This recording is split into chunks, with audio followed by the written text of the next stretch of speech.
Hello everybody, welcome back to the channel for another video. In today's video I will be reacting and sharing my thoughts on yet another defeat for Town, obviously in the Bristol Street Motors Cup on Tuesday evening. And yeah, look, we're gonna get into it. I'd love to hear what you think about the game as well, so get your make sure you get your comments in, and also make sure you drop a like on the video as well and subscribe if you can too. That would be greatly appreciated. But look, it's starting to become very worrying now for me, in my opinion. And fans can say stop overreacting, whatever, blah blah blah, stop being negative. But I'm really not. The fact of the matter is, this is our third defeat in a row. So, how is there not cause for concern? So, yeah, look, we're going to get into the game and we're going to kind of, obviously share a few more thoughts at the end of the show as well about that, but end of the video, sorry. But yeah, so obviously we did face Doncaster. Now the starting lineup, obviously very much changed. Obviously 9 changes made. Chapman, Ruffles, Pearson, Headley, Turton, Lonvike, Danny Ward, Tom Yorpender, Cameron Aisha, Dan Vost, and Peter Thomas. So it was obviously a very young side last night. A bit of experience in there too, though, and the bench was stacked with experience as well. Nichols on the bench, Sorensen, Hellick, Hogg, Wiles, Miller, and Evans. So the bench was stacked. Like I say, Lonvike and Ward, the only ones involved in the last game that started.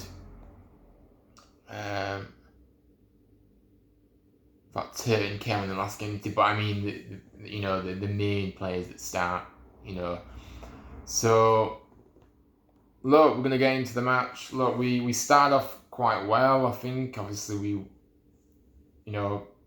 won a corner in the opening few minutes.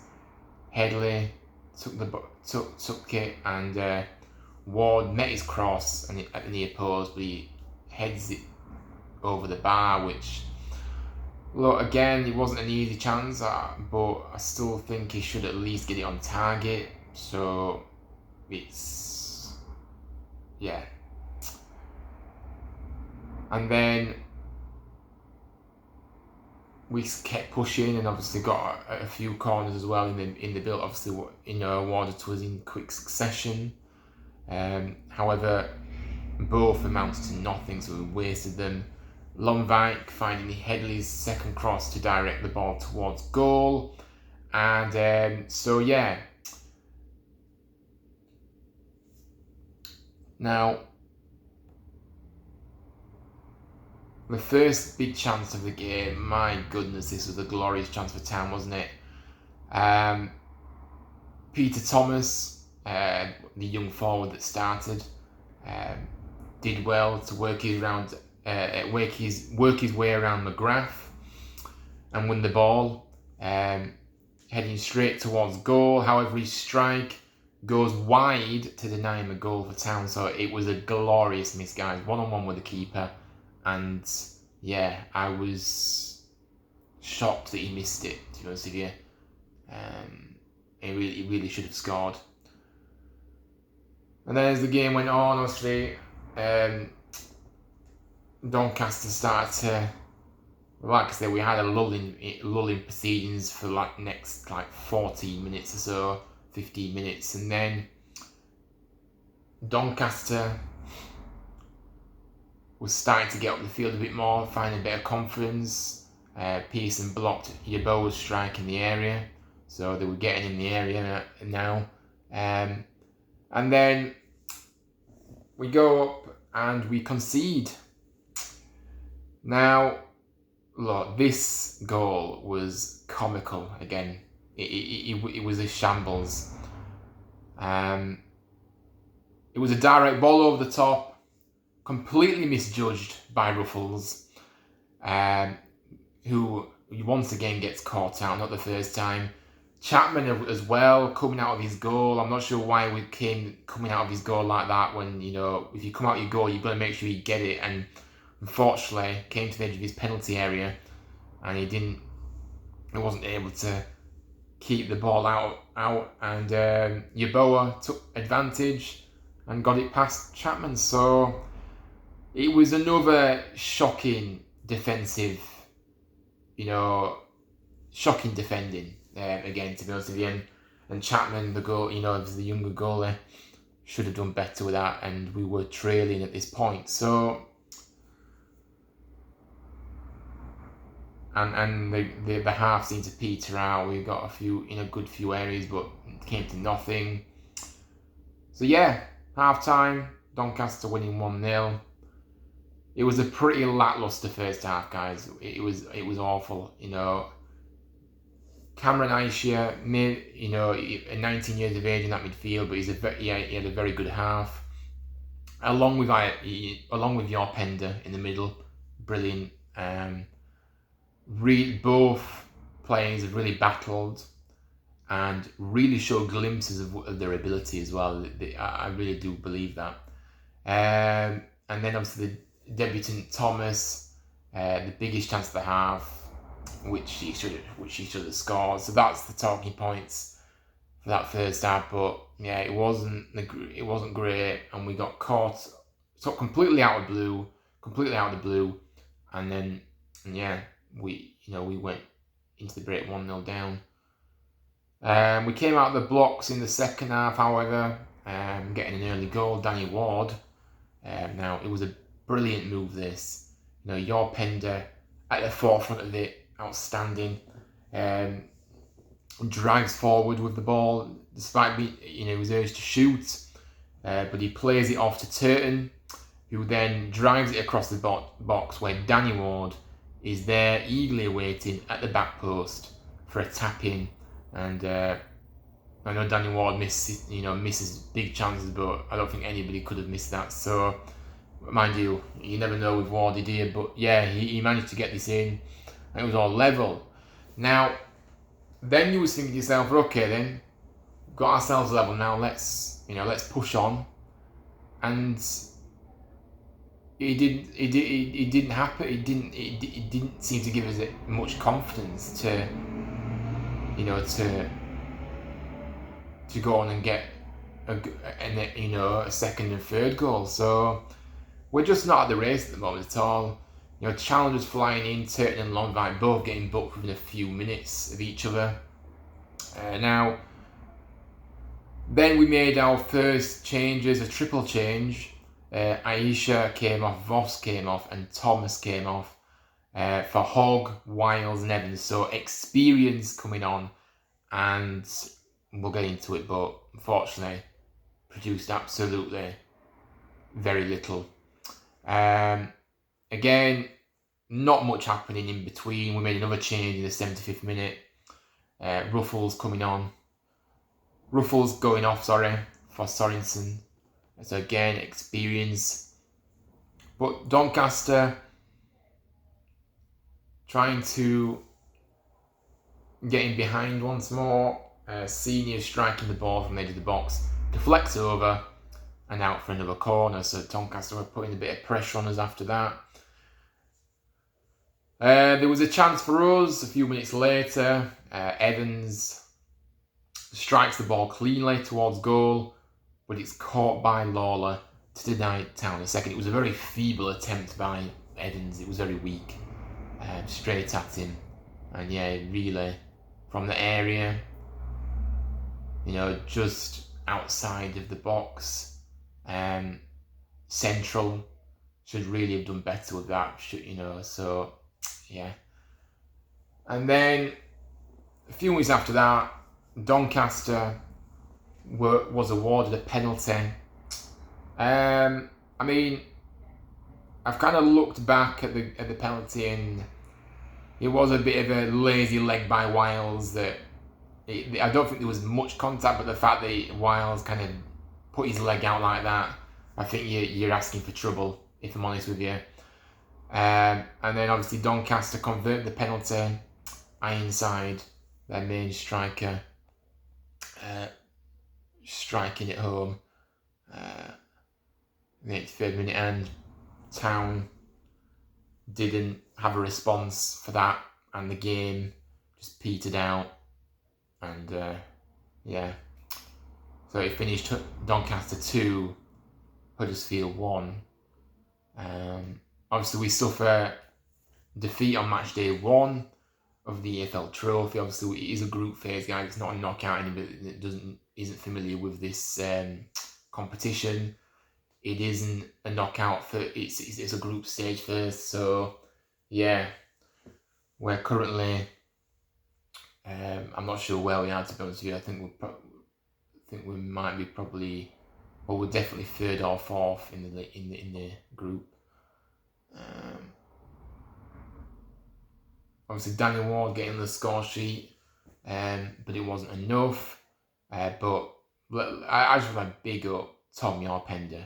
Absolutely brilliant, impressive display by the young lad. Tried his best, and he just dictated that midfield. He controlled it. He was everywhere. You just feel calm when he's on the ball. I just feel calm. I feel like he's always going to get out of the situation. He's just such an incredible talent, and I thought he was very, very good. And I think I know how well he's done in pre-season, and he's kind of been limited to game time in the league when the season's begun. But I think he's really made a big statement. And even though we didn't win the game, I thought that if you see what he did, individually, I think it was very impressive. Like I say, involved in the goal as well for Town. And I just love his maturity as well. He's in a position where it was a very shootable position, but you know what? He thought, no, let's do the right thing. Let's play to Turton, who can get the ball across to Ward, who's waiting to tap it in.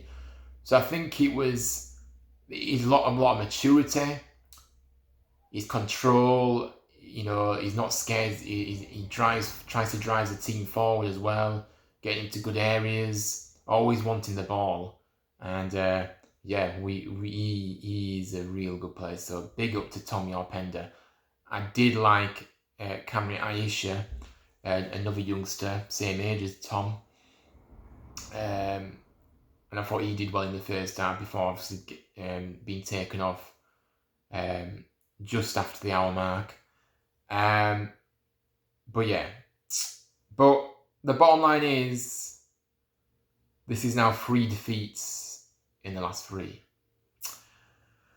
And this, look, I'm deeply concerned. I'm quite worried, because we have seen a pattern since the Peterborough game, as I've kept repeating myself though, but I will say again, since the Peterborough game, where we thought, if this is what we're going to be treated to this season, then we're going to be, flying, front foot, quick football, always going forward at every opportunity. Everybody was moving for the ball, wanting it, creating space for themselves, being available. But since then, it's just gradually got worse performances, and we were getting away with it first with the performance levels, but then our luck started to turn, and the past 3 games have been very poor. Walsall, a shocking performance. Rotherham, no improvement, and then on Tuesday evening, I think it was another poor performance overall. It was a young side, I get that, but the experienced lads did come on. They did come on, and they didn't do anything. So I'm afraid we can't hide behind, there was a lot of youngsters on the field, because I'm not doing that, And at the end of the day, yes, there's a few on international duty too, with injuries, but I'm not making excuses. We should have been able to win this game. In my opinion, Doncaster was in the league below us. So even with our weakened squad, we should be doing better. We need to do better. So it was another incredibly disappointing, frustrating night, that's for sure. But we're going to get into Duff's comments here because, again, very questionable the things that he's saying all of a sudden, guys. Now, at the beginning and as time went on, I was agreeing with him. But since the results have turned, I don't agree with some of the things he's coming out with. So we're going to get into it. So Duff commented on losing games. He said we didn't deserve to lose the game, which for me, the score doesn't lie. You get what you deserve. And for me, did we do enough to win that game? No, we didn't. We didn't do enough. And if you look at the defensive errors and the overall play by us, it was so slow. We were giving the ball away too much. I don't really know how we can say.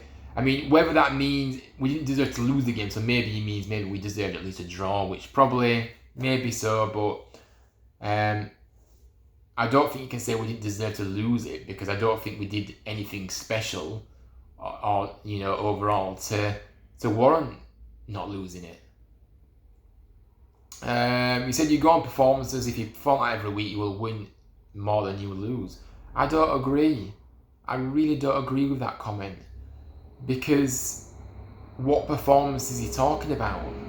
Because the performance that I saw was a very lackluster game of football where we were seeing the same things that happened in previous games, giving the ball away too slow, nobody moving for the ball, and it was just a poor game. It was just a poor performance. So I don't really know how he can come out and say that really. That you can, if we perform like that every week, we'll be getting beat every week, or we may scrape draws. But I think that's just really delusional for him to say that. There's no guarantee in football you're going to win anything. You need a little bit of luck. Yes, you do need a bit of luck, but you also have to earn your own luck. I believe that you have to earn luck. And again, did we earn the luck that we needed? Then I don't think we did. And then he also talks about we're on the end of the wrong side of big decisions. Well, yeah, we are, but again, we are not in control of the referee. We are not in control of the referee's performance. We are in control of our performance. And our performance has been labouring and shocking for weeks. So there is no excuses. There's certain things we need to improve. Absolutely, there's a lot of work that needs to be done. Certain things that haven't become habit yet, we need to get better at, and that's what we will do. But the fact of the matter is, I don't understand this here because that's what pre-season's for. To get out of these bad habits and to implement what you want to do. So I don't know. I'm just a bit confused at the moment with these comments by Duff. He talked about Danny Ward. He said Ward let himself down on Saturday. He let the club down with a reckless decision. He probably needed to give a performance today. I thought he did. I'm not too sure what performance he's talking about again, because yes, he scored, but he was absent except for the goal. Lost the ball too easily again, not holding the ball up, losing too many headers. And if I had to give him a rating, I'd probably give him 5. It wasn't that great at all, so I'm not sure what he's alluding to there. Now, Duff was full of praise for your Pender. He said he's someone we really like. He's got a big future at the football club. I thought he stood out there. He's 6'3". He can glide past people. He's powerful. He looked strong for 95 minutes today. Yes, he did. So that's the first bits that I'm agreeing with here. And yeah, he's absolutely deserved the praise that he's got because it was a performance that full of maturity, not afraid to get, to put himself about, and like I said, just gliding past people. And like I say, he's a big talent, and he's going to have a big future, absolutely. Now, Dorf on selecting youngsters, he said we were light. There was no getting away from it. I don't think we are light because it was a league game. I don't think we are light because if it was a league game, we wouldn't have people away on international duty. It was needs must as much as anything. Well, yeah, again, but I still think they were more than enough to win that game with the experienced players that were on the field too. Duff and what needs to improve. There's loads, absolutely. There's loads. There's a lot of work to be done. We don't nick yards quick enough. Why don't we nick yards quick enough? I thought his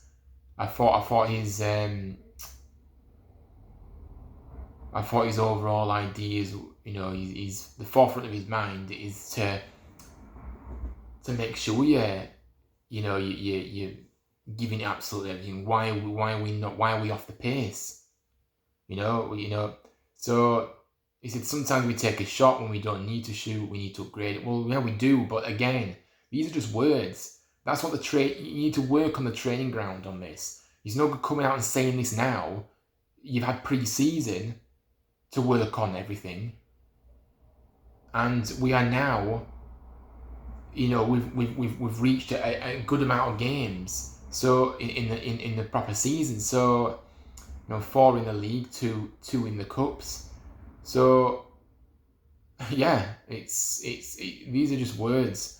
We've just got to be a little bit more ruthless and keep on. Yes, we do. We need to be more ruthless, absolutely. But again, what work's being done to try and iron that out?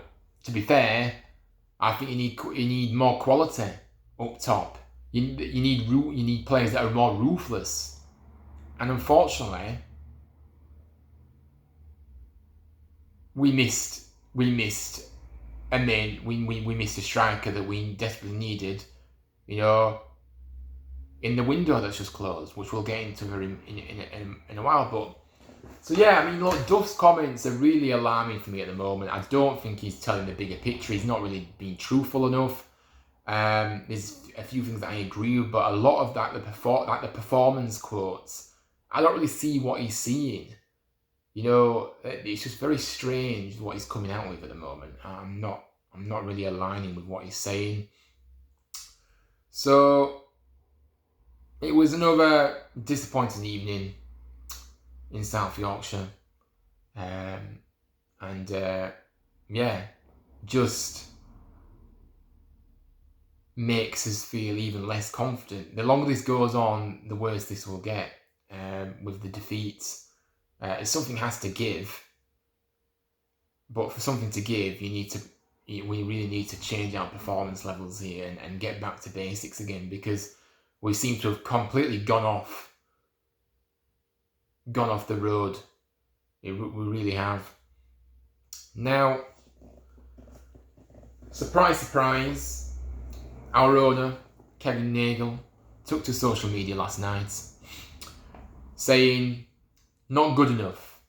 Cup or league, we need to do better. From the players on up and right back down, this is not the standard. Glad to have a bit of time to work on the issues and come back strong. I have full confidence in Michael and the lads to get right back in form. Still in good standing, needing to build and never look back. Up the town." Now, I think, again, it's just too much this from the owner. I'm sorry. We've been here before, haven't we? Fans told last week that we needed more, and he decides to shut them down whenever he doesn't see anything that he doesn't like.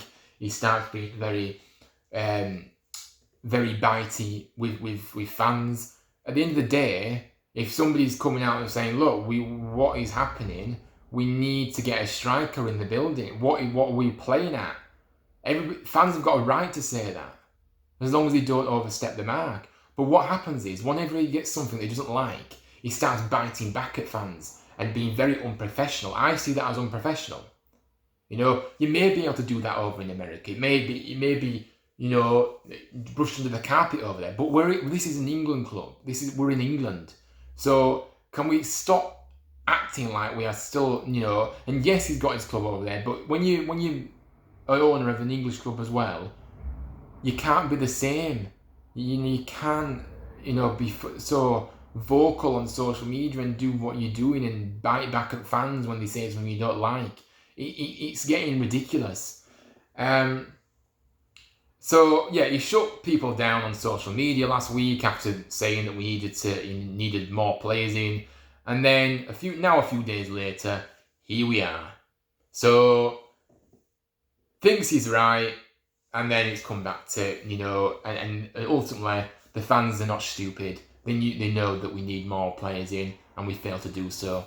So there we are. Now, for me, this season now already feels like it's taken a similar path as last season. I'm not going to lie to you. Us as fans seeing the weak spots, Nagel saying all is well and asking for trust. Then Nagel himself publicly slating a performance in public. It's all this. If he's not happy with a performance, then go and speak behind closed doors. Why does he need to air everything on social media? I don't understand it. I really don't. Why is that going to help? Going out on social media and slating a performance like that? Because I'm pretty sure he did this with the previous managers, Warnock especially. So I'm not too sure. I just think it's absolutely getting too much now. I think it's not a good look for us. It achieves very little to air the thoughts like this on a public domain. It does, and that's it. So I don't know anymore, guys. I don't know. I think as the chairman, though, if it isn't good enough, then you at the top of the chain, the responsibility falls on him. So, and I will give him that with after it's been a good window, but not brilliant. I wouldn't say it's been a brilliant window. We're still not getting what we need from this squad, and we are way off it with the numbers, the quality. Now, I think at this point, I think talk is very cheap. We were told we would have a squad to get promoted back to the Championship this season, but I'm sorry, this squad is not going to get you there, and that's just being brutally honest. You look at the bench. I'm not talking about obviously on Tuesday evening. I'm just saying it. I look to the bench, for example at Rotherham, and I'm looking at the bench and there's only like 2 players that can come in and make a big impact. That's a concern. And then the starting 11, I don't know. I don't think it's good enough. I think the midfield, that, like I said, is lacking. The midfield that's being deployed at the moment in the league, it's not working. So it needs to change. So if he continues to persist with this, with the same players in the midfield, I'm sorry, you get what you deserve. So Duff needs to start waking up to reality.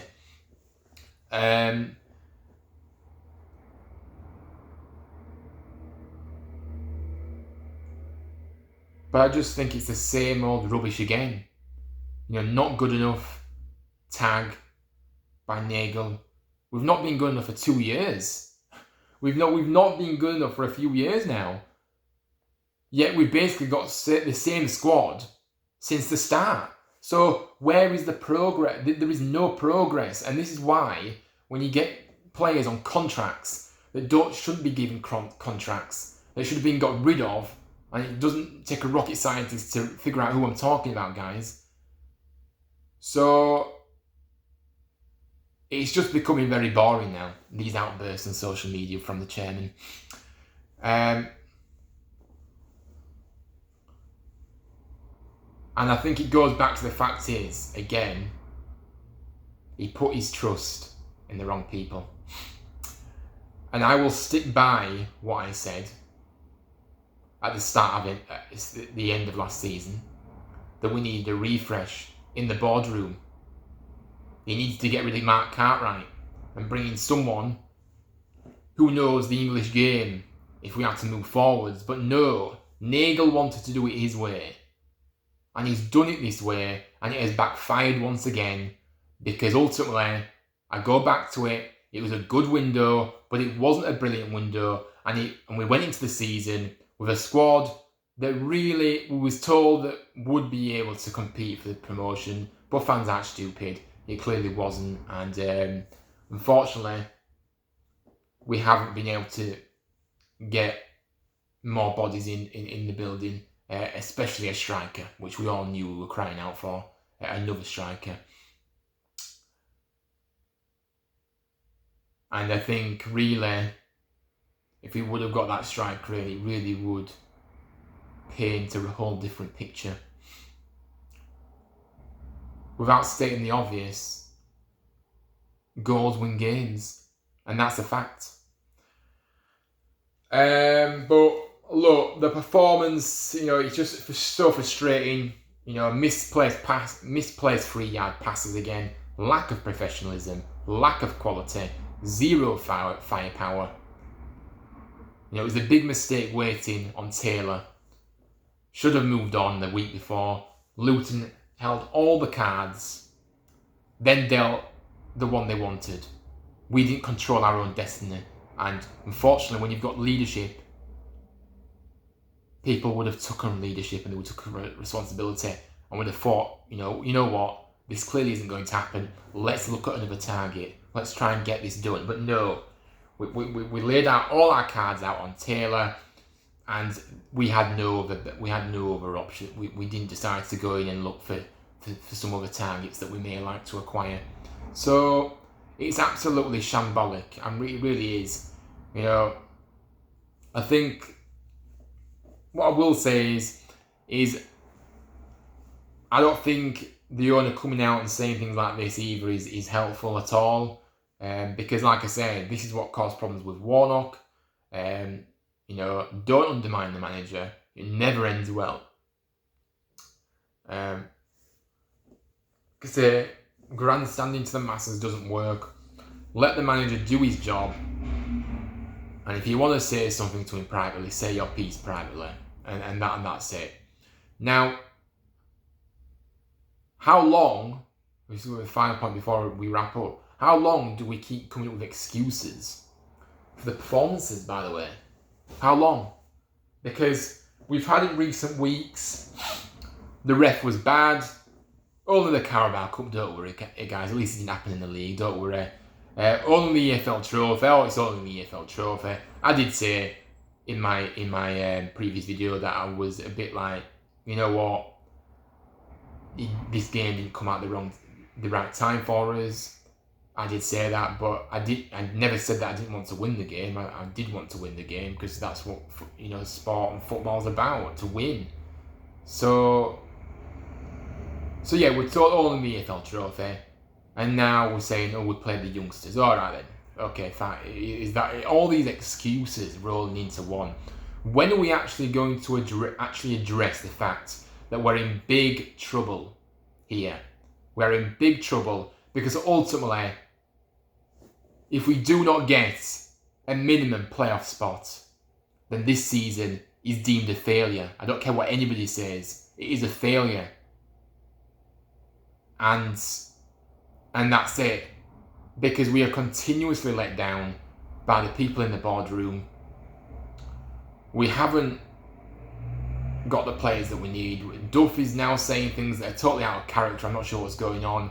He doesn't seem to be correcting anything or trying to change things. It's ridiculous. So something has to give, and it has to change, and it has to change quickly. But the problem is, I don't have confidence now. The confidence has drained once more, and I'm afraid, I think we quickly understand that we're in no fit state already for an automatic promotion push, or maybe even playoffs. So I think that's kind of wrapping it up, to be honest with you. I don't really know what else to say. I'm just, as you can probably tell, I'm just completely, yeah, just fed up and disillusioned by everything. I think the international break needs to be took into full effect for us. I think it's come at a right time, the international break now. So let's see. Duff needs to. It has a lot of work to do, and the expectation, right, and after the international break, is to see better. It's to see better. It's to see, you know, we can't even make passes at the moment. What the hell is going on? We can't make a 5-yard pass. Nobody wants the ball. We're toothless up front. The defence is at times all over the place. The midfield isn't working, as I said earlier. Things have to change. We've got a 10-day window to reset, recoup, and get back to winning ways with returning players. These 3 games have highlighted some very deep cracks in the foundations here. Duff needs to roll his sleeves up and get back to work, because this is not good enough. So yeah, I think we've kind of